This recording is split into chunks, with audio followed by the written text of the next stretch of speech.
बोलो गुरुदेव भगवान की जय। प्यारे कृष्ण कन्हैया लाल की जय। श्री अग्नि पुराण अध्याय 37 संक्षिप्त सर्वदेव हेतु पवित्रारोपण विधान। श्री अग्निदेव ने कहा कि हे मुनि, अधुना संक्षेप में समस्त देवताओं के लिए पवित्रारोपण की विधि को कहा जा रहा है। ध्यान से सुनो। पहले जो चिन्ह कहे गए हैं उन्हीं लक्षणों से युक्त पवित्र देवता को अर्पित किया जाता है। उसके दो भेद होते हैं, स्वरस और अनलग। पहले अधोलिखित रूप से इष्ट देवता को निमंत्रण देना चाहिए। हे जगत के कारण भूत ब्रह्मदेव, आप परिवार सहित यहाँ पधारें। मैं आपको आमंत्रित करने जा रहा हूँ। कल प्रातःकाल आपकी सेवा में पवित्रक अर्पित करने जा रहा हूँ। फिर दूसरे दिन पूजन के पश्चात अधोलिखित याचना करके पवित्रक भेंट करना चाहिए। संसार की सृष्टि करने वाले आप विधाता को नमस्कार है। यह पवित्रक ग्रहण कीजिए। इसको अपने को पवित्र करने के लिए आपकी सेवा में प्रस्तुत किया गया है। यह वर्ष भर की पूजा का फल देने वाला है। हे शिवदेव, वेदवेत्ताओं के पालक प्रभु, आपको नमस्कार है। यह पवित्रक स्वीकार कीजिए। इसके द्वारा आपके लिए मणि, मूंगे और मंदार कुसुम आदि से प्रतिदिन 1 वर्ष तक की जाने वाली पूजा संपादित हो। हे पवित्रक, मेरी इस वार्षिक पूजा का विधिवत निष्पादन करके मुझसे विदा लेकर अधुना आप स्वर्गलोक को पधारो। सूर्यदेव, आपको नमस्कार है। यह पवित्रक लीजिए। इसको पवित्रीकरण के उद्देश्य से आपकी सेवा में अर्पित किया गया है। यह 1 वर्ष की सेवा में अर्पित किया गया है। यह 1 वर्ष की पूजा का फल देने वाला है। हे गणेश जी, आपको नमस्कार है। यह पवित्रक स्वीकार कीजिए। इसको पवित्रीकरण के उद्देश्य से दिया गया है। यह वर्ष भर की पूजा का फल देने वाला है। हे शक्तिदेव, आपको नमस्कार है। यह पवित्रक लीजिए। इसको पवित्रीकरण के उद्देश्य से आपकी सेवा में भेंट किया गया है। यह वर्ष भर की पूजा का फल देने वाला है।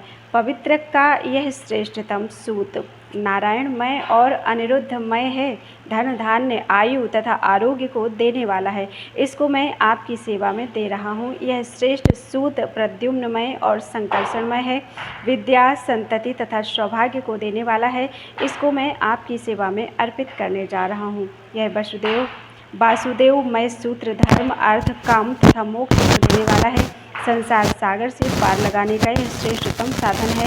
इसको आपके चरणों में चढ़ा रहा हूँ। यह विश्व रूप में सूत्र सब कुछ देने वाला और समस्त पापों का विनाश करने वाला है।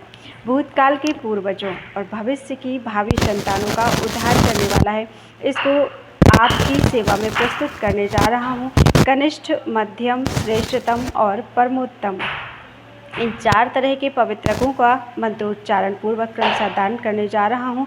इस प्रकार महापुराणों में श्रेष्ठ श्री विष्णु वामपाद स्वरूप कृष्ण द्वैपायन भगवान व्यास कृत अग्नि महापुराण अंतर्गत आगत विषयों का विवेचन संबंधी 37वां अध्याय पूरा हुआ।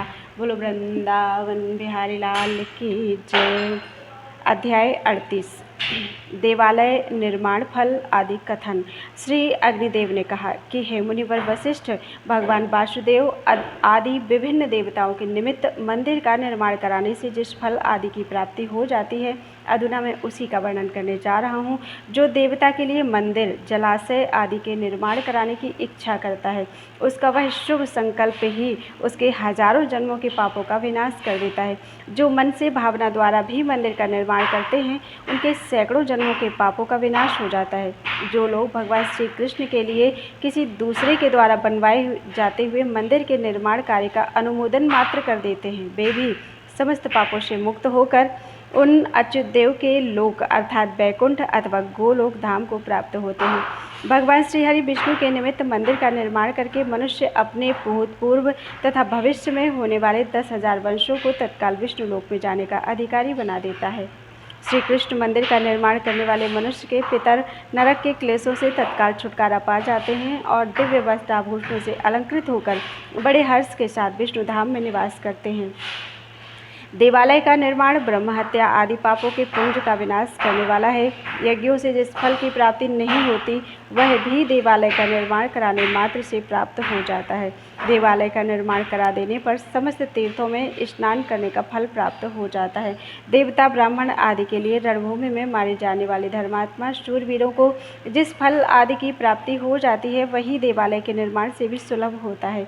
कोई सठता अर्थात कंजूसी के कारण धूल मिट्टी से भी देवालय बनवा दे तो वह उसको स्वर्ग या दिव्य लोक संप्रदान करने वाला होता है।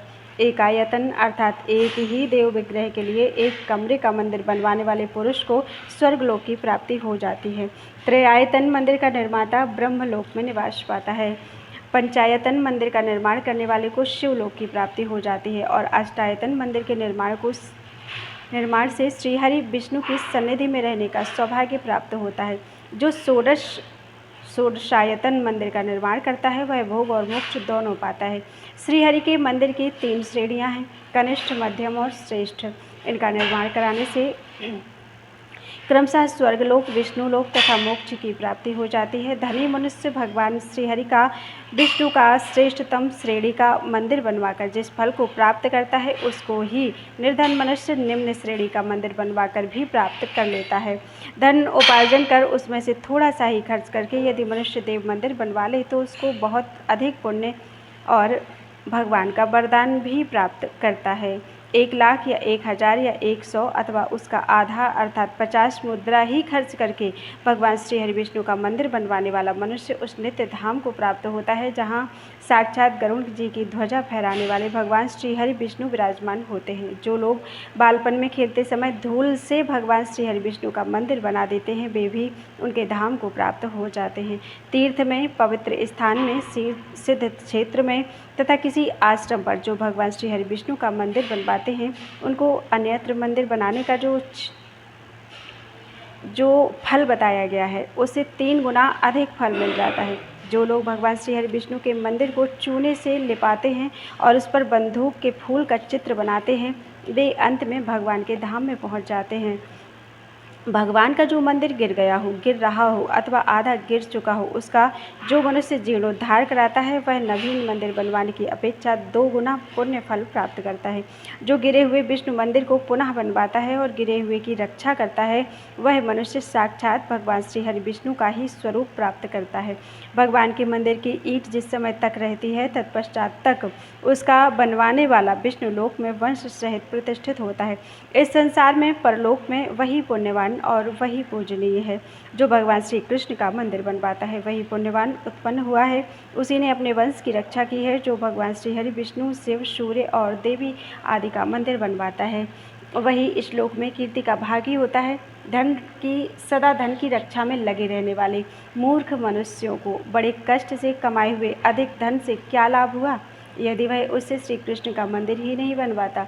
जिसका धन पितरों, ब्राह्मणों और देवताओं के उपयोग में नहीं आ सका उसके धन की प्राप्ति व्यर्थ हुई। जिस प्रकार प्राणियों की मृत्यु निश्चित है उसी तरह कमाए हुए धन का विनाश भी निश्चित है। मूर्ख मनुष्य ही क्षणभंगुर जीवन और चंचल धन के मोह में बंधा रहता है।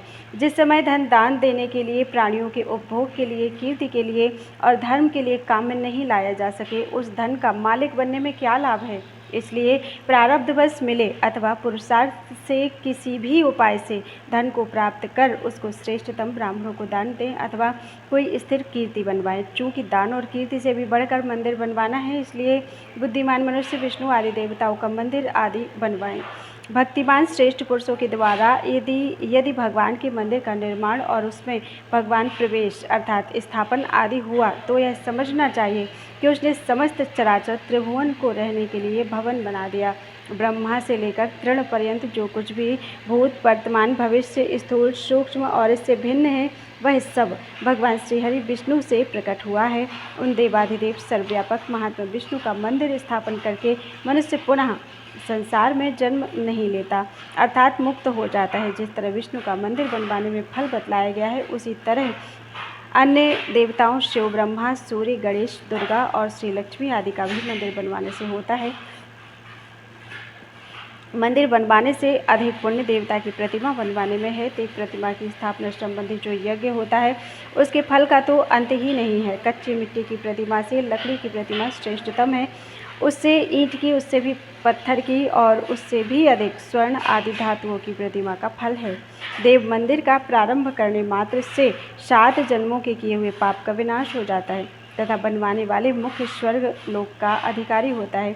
यह नरक में नहीं जाता। इतना ही नहीं, वह मनुष्य अपनी 100 पीढ़ी का उद्धार करके उसको विष्णु लोक में पहुंचा देता है। यमराज ने अपने दूतों से देव मंदिर बनाने वालों को लक्ष्य करके ऐसा कहा था कि यमराज ने कहा था कि देवालय और देव प्रतिमा का निर्माण तथा उसकी पूजा आदि करने वाले मनुष्यों को आप लोग नरक में न ले आना तथा जो देव मंदिर आदि नहीं बनवाते उनको खास तौर पर पकड़ लाना। जाओ, आप लोग संसार में विचरो और न्यायपूर्वक मेरी आज्ञा का पालन करो। संसार के कोई भी प्राणी कभी आपकी आज्ञा नहीं टाल सकेंगे। केवल उन लोगों को आप त्याग देना जो कि जगत पिता भगवान अनंत की शरण में जा चुके हैं, क्योंकि उन लोगों की स्थिति जहाँ यमलोक में नहीं होती। संसार में जहाँ भी भगवान में चित्त लगाए हुए भगवान की ही शरण में पड़े हुए भगवत भक्त महात्मा सदा भगवान श्री हरि विष्णु की पूजा करते हों, उनको दूर ही से छोड़कर आप लोग चले आना। जो स्थिर होते, सोते, चलते, उठते, गिरते, पड़ते या खड़े होते समय भगवान श्री कृष्ण का नाम कीर्तन करते हैं, उनको दूर ही से छोड़ देना। जो नित्य नैमित्तिक कर्मों द्वारा भगवान जनार्दन की पूजा करते हैं, उनकी तरफ आप लोग आंख उठाकर देखना भी नहीं, क्योंकि भगवान का व्रत करने वाले लोग भगवान को ही प्राप्त होते हैं। जो लोग फूल, धूप, वस्त्र और अत्यंत प्रिय आभूषणों द्वारा भगवान की पूजा करते हैं, उनका स्पर्श ना करना, क्योंकि वे मनुष्य भगवान श्री कृष्ण के धाम को पहुंच चुके हैं। जो भगवान के मंदिर में लेप करते हैं या बुहारी लगाते हैं, उनके पुत्रों को तथा उनके वंश को भी त्याग देना। जिन्होंने भगवान श्री हरि विष्णु का मंदिर बनवाया हो, उनके वंश में 100 पीढ़ी तक के मनुष्यों की तरफ आप लोग दुष्ट भाव से ना देखना। जो लकड़ी का, पत्थर का अथवा मिट्टी का ही देवालय भगवान श्री हरि विष्णु के लिए बनवाता है, वह समस्त पापों से मुक्त हो जाता है।